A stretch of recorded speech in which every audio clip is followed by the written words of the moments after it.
Маған көп адамдар осы секе соғыс қашан аяқтайды дейді. Мен айтам, соғыс осы биылғы жылдың қазан айында қалай болар екен? Қазан айында аяқтап қалуы мүмкін деймін. Неге?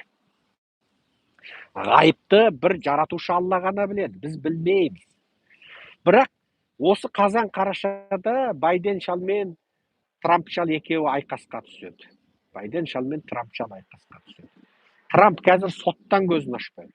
Мына баласының орта мектеп бітіретін іс-шарасына да қатыса алмай отыр. Оған ол іс-шараға қатысуға рұқсат сұрап тұр. Оның ана үшінші қатынынан, ана Меланиядан туған ұлы бар ғой, анау кім деген, барон деген. Бойы өзі 2 метр 5 пе, 2 метр 10 сенті болған сорайған ұл биыл сол 11 ме 12 бітіреді екен биыл. Енді соның диплом, ана аттестат алатын 11 орта мектеп бітірді деген іс-шарасына соттан рұқсат сұрап отыр. Сот бермей отыр. Бірақ енді Трамптың өзінің мінезіне салсаң, ол сол күнгі сотқа пішту дейді де анаған барады.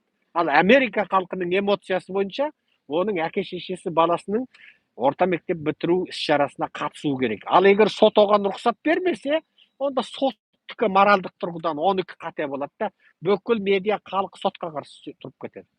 Сондықтан бұл жерде сот қазір Трампқа рұқсат берейін десе болмаған, бермейін десе болмаған бір жағдай. Ал Байден шал студенттерді кінәламай, осы уақытқа дейін шалың нейтрал болып жаңағы үндемей, тілшілердің сұрағынан қашып, сөйтіп жүрген ақырында амалсыздан ол да айтып еді, бітті енді бүкіл студент Байден шалды жерден алып, жерге салып, мәлкілдек шал жаңағы ұшағыңа да дұрыстап шыға алмайтын шал деп, енді неше түрлі ажуаны Твиттерде боратып жатыр.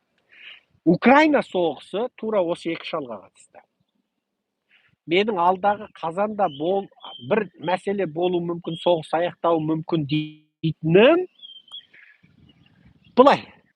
Дәл қазір соттан көзін ашпай отырған Трамп, мына Байден шалмен бәсекеде, мына жалпы халықтық нейтрал халықтың райын сынайтын органдар бар, медиалар бар, жаңа халықтық құрылымдар бар. Бұл жалпы халықтың райын сынайды. Ол халықтың ішінде жай қарапайым жұмысшы бәленбай мың, профессор түгенбай мың, студент түгенбай мың, балықшы түгенбай мың, КамАЗ жүргізушісі түгенбай мың, дәрігер түгенбай мың, қоғамның әр жігінен олар бір саланы қалдырмай бәрін алып шығады. Керек па, жезөкшесінен түгенбай. Бәрін алып шығып, соларға бірден қоңырау шалып, немесе пошта жіберіп, содан санақ жасайды. Ал бұл санақ тарихтан бері негізінен дәл келе жатыр. Енді кейбір тура сондай санақты жасайтын саяси ұпай жиғыш медиаларда бар. Ол өздерінің саяси мүддесі үшін кейде санақты бұрмалап, халықтың назарын. Мысалы, көп қалай кетсе солай кететін бір топ адам болады ғой, өзінің дербес көзқарасы болмайды. Ойбай, елдің бәрі былай кетіпті десе, солай кетіп қалатындар болады. Соларға ықпал ету үшін ойбай, пәленшенің санақ бойынша алдыда келе жатыр деп өтірік саяси мақсатта санақ жасайтындар болады. Ал жаңағылар нейтрал санақ жасайтындар. Енді сол нейтрал санақ жасайтын орталықтардың санағында Байденнің жалпы қолдауы 38%. Трамптікі 50-ге жуықтап келе жатыр. Бұл деген сөз, Байден соңғы бір ғасырдың ішіндегі бүкіл Американың президенттерінің ең төменгі рейтингісін жаратып отыр.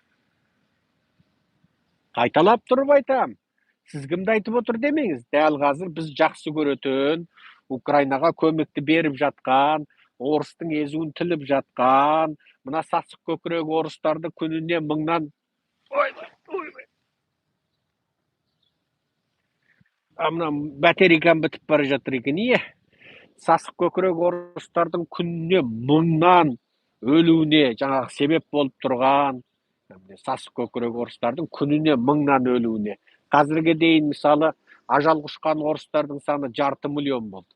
Халықаралық есеп бойынша бір өлген адамға 3 мүгедек адам дейді. Сонда мүгедегі 1,5 миллион. Сонда 2 миллион адам істен шығып отыр ғой. 2 миллион отбасы қасірет ішінде мысалы. Енді ойлаңдар, естіп, мына орыстарға тарихта болмаған соққыны беріп отырған Байден шалды қазір Америка халқы керісінше бағаламай отыр. Ал енді менің неге октябрь қазан мен қарашада бұл мәселе шешіліп қалады дегенім, егер Трамп дәл сол неде, Трамп осы сайлауда Байденнен әлдеқайда басымдықпен алып, оның тіпті ана инаугурациясы 2025 жылы январдың 20-сы болады ғой. Оның егер жеңсе. Кім жеңсе де инаугурациясы январдың 20-сы болады өзі. Енді ойлаңдар. Егер республикашылдар, яғни Трампшылдар билікке келетін болса, олар әлі өздерінің қолына январдың 20-сы ресми билік тиіп, 25 жылы. Ақ үйге 2025 жылы қаңтардың 20-сында кірмей тұрып, олар сол осы қарашада, қазанда өзі жеңетіндігі белгілі болсақ, Зеленскийге айтады қысқасы сол кезде Украинаға көмек тоқтайды. Ал қару болмаса, Украина несімен соғысады? Қару болмаса. Оларда орыстарды қарғататын бек болады жоқ. Қарғап орыстың бетін қайтарады. Жоқ, не істейді олар? Қару болмаса несін атады? Міне, әңгіме сонда тұр да. Менің осы биылғы жылдың қазан қарашасында бірдеңке болады дегенім осы. Енді осыдан қараңдар. Байден шал жеңіліп бара жатыр дейік. Жаңағындай санақтың райында Байден шал ақыры кететіні белгілі болды дейік. Онда бұл шал не істейді? Онда бұл шал осы уақытқа дейін жасырып тығып, шидің ар жағында кебежеге тыққан сармайын бір апалар бір сыйлық қонақ келгенде әрең алып шығушы еді ғой, тура сол сияқты жасырып тығып отырған қаруын алып шығады ғой, іздеп, шалтасынан іздеп бүйтіп. Іздеп отырып алып шығып, енді Жасылбай айналайын. Балам болмаса да баламдай болып кетіп едің, Жасылбай енді. Зеленжан енді. Зеленжан айналайын. Енді мен мына болмай қалды. Мынау құтырған Трамп ақыры жағаласқан жау жанды алмай қоймады енді. Айналдырған ауру алып тынатын болды енді.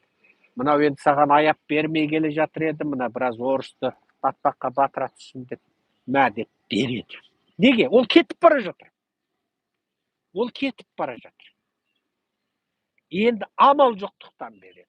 Мене ол Трамптың ең соңғы президент болған күні мына Шыңжаңдағы қазақ ұйғырларға жасаған геноцид туралы заң жобасына қол қойғаны сияқты. Ең соңғы президенттігінің ең соңғы күні қол қойды. Неге? Оғанға дейін ол Қытайменен саудаласты. Сен анаған көнсең, мен мынау қазақ ұйғырды қырсаң қыра бер деп айтамын дегенді ашық айтпаса да енді соған әкелді. Сөйтіп Қытаймен саудаласты, ең соңғы күні қол қойды. Тура сол сияқты.